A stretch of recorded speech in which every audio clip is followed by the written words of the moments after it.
Well, here we are, me and Tucker, sitting here putting a bed in the back of the van. Just got this kind of halfway in the middle of where I wanted to show you guys what was going on and explain a few things because it's a good opportunity to do that. Notice Tucker's tethered to the side. That's because if I let him go, he'll take off. He loves running around the neighborhood and playing with all his buddies. Anyway, I can tell you I watched probably 100 different videos on how to put a bed inside of a van like this. It doesn't matter if it was a Dodge or a Ford or a Mercedes. This one happens to be a Mercedes. I was looking for the best overall way to do it, and one of the serious criteria articles that I came up with is I wanted it to be removable. I wanted to be able to just, if this is a delivery van, first, it's kind of like a taxi cab or a Ford Crown Victoria. There's police cars, there's family sedans, and then there's taxi cabs. They're used for everything. And this is kind of like that. I kind of like the utility of a van, and however, I'm gonna try and fix this thing up nice. I want it to be usable in case I need to move something. Like, for instance, what if I want to take that Harley Davidson somewhere? By being able to remove this bed, I'll be able to do that. The van came with tie downs. It's all set to do that. You just strap it in. You're ready to go. I've got a Honda dirt bike I'd like to take with me too. Anyhow, let me. It's raining outside, but I wanted to kind of show you this before we get going here. Also, taking a mountain bike is important. I want to be able to go mountain biking when I'm out on my little adventures. I really struggled with the design on this because I actually wanted it underneath the bed, but I'm 6'4", and this is an extra large size frame. So you can see the handlebar height comes up. I need another, I probably need another 6 inches. Well, if I raise the bed up 6 inches, that means I'm losing 6 inches of head height. And keep in mind, I'm 6'4". If I want to kick back in bed, that space is valuable upstairs there. So I'm standing here with my wife the other day, and I can't remember what it was she said, but it's like the light came on inside my head, and the light came on in her side, inside her head too. What if you put the bike sideways like this? Now, this is a 29er, so the back wheel goes right up against the wall there. The handlebars cocked sideways are basically right up, got that much room. I don't like the way this is. I need to make something to lift this up just slightly. There's a compression or there's a dampener adjustment underneath here that it's sitting on right now, so that's no good. I gotta get it up off of that. So I need to make something to bring that up slightly. No big deal. Well, let me show you. I'm gonna go back in the van. So anyway, I put the bike in place, and then I figured out the dimension here as far as these adjustments here. Where do I need to be? And 2 notches over, I got plenty of room. Now, I'll have to remove the handle. I'll have to take the pedal off because the back door is gonna.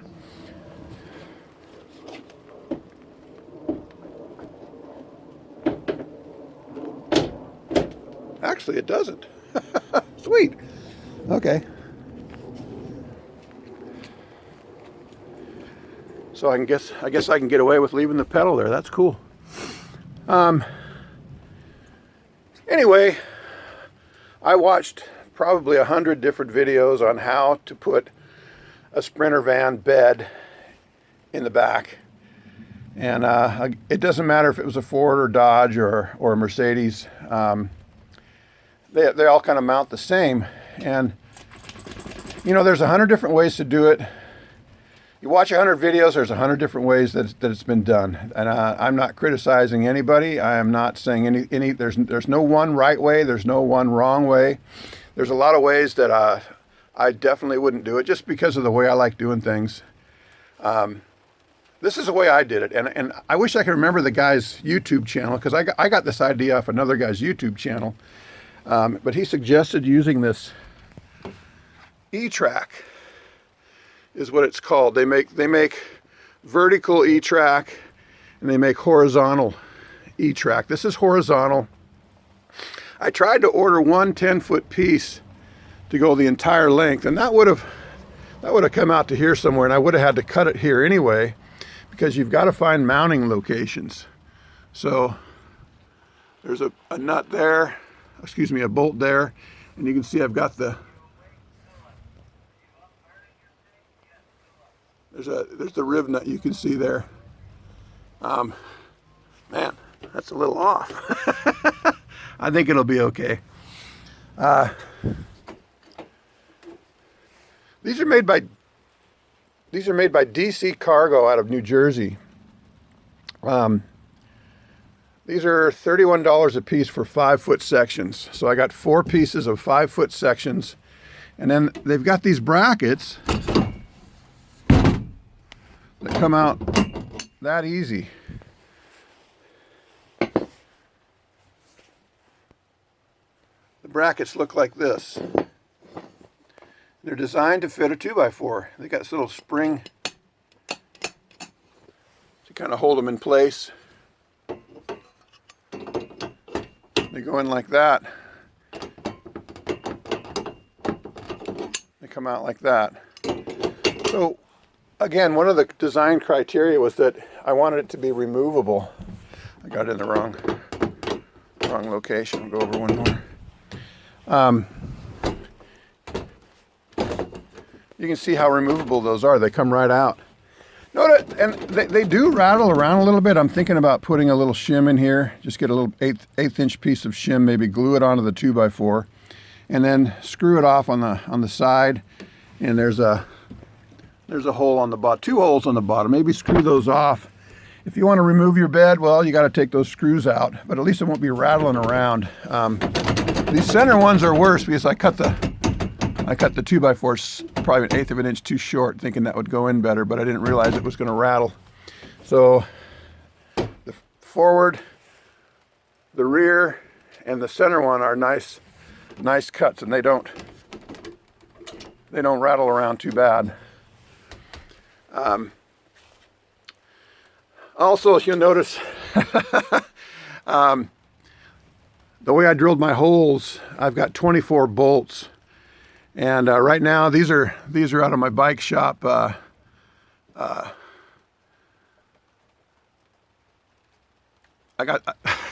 took these out. I used to have a bicycle shop, so these are all out of my bin for 6mm nuts.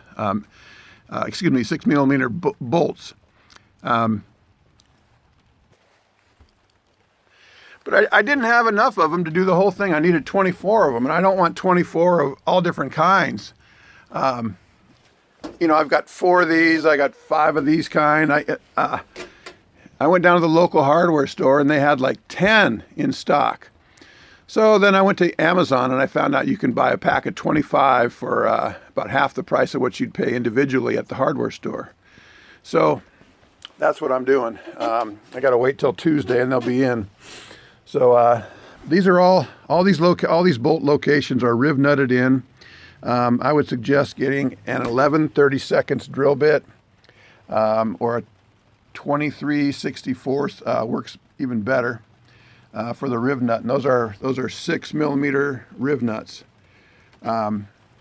which is the equivalent of about a 1/4 inch. You can get 1/4 inch riv nuts, or you can get 6mm.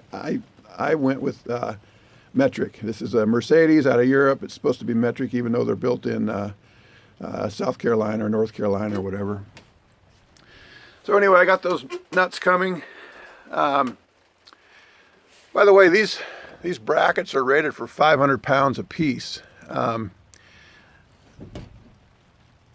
That's incredible because my wife and I both You know, we don't weigh over 500 pounds. I weigh 250 pounds. I got a big gut. I wouldn't say I'm overly obese, but I'm probably obese. I think it's 20% overweight. You're obese, so I'm a fat guy. I'm a fat dude. But I guess you get to be 60 years old. That's okay. That's what that mountain bike's for. You know, to go riding that thing and maybe lose some weight. Anyway, I stopped by Home Depot last night, pick up these 2x4s. I got the plywood here. If you consider all the DC Cargo E-rails and the brackets, the cost of the 2x4s, the cost of the plywood, I've got about $300 wrapped up in this. That's including tax. And that also includes the bolts and the washers that I bought for it that haven't got here yet. We also bought a queen size mattress from Costco. The mattress came in under $500. So if you figure $700-800 on putting a bed in the back, and that's just what it costs. I plan on building a bulkhead here to make it, to trim it out and make it look nice. And I think we're going to put a kitchen sink here. We're not going to have gray water tanks in this, so the gray water is going to be in the cabinet right here.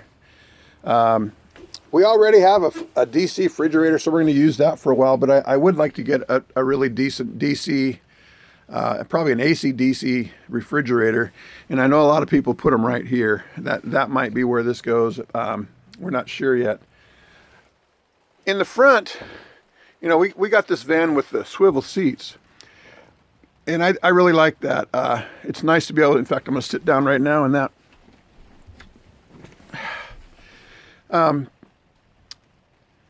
just going to touch on this a little bit because that's really all I wanted to show you about the bed. But I'm at a point now where we get the plywood cut out. It's 60 inches wide, 80 inches long. And I need to figure out how to put that bulkhead in. And I want to trim the back out real nice so it doesn't just look, like a home builder did it, even though I am a home builder. But when the driver's seat swivels around, I want to be able to kick my legs up. So I don't want cabinets right here. I don't want to have a cabinet here.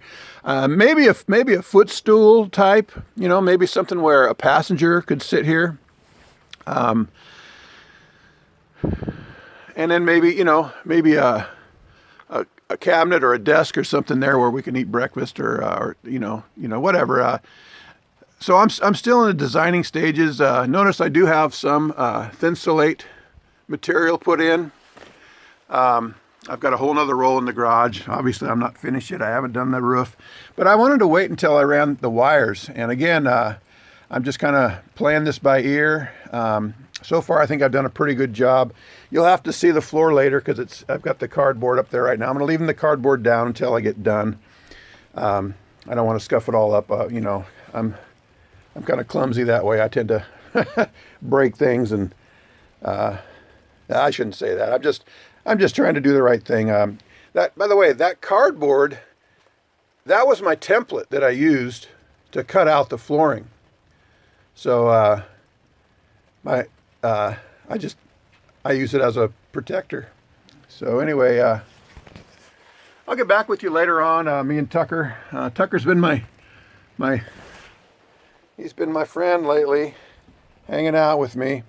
My wife retired as a school teacher this year, so she's out gallivanting all over the place now. She leaves me at home with Tucker. And by the way, that's what Mommy says about Tucker. And anyway, thanks for watching, and I'll see you next time.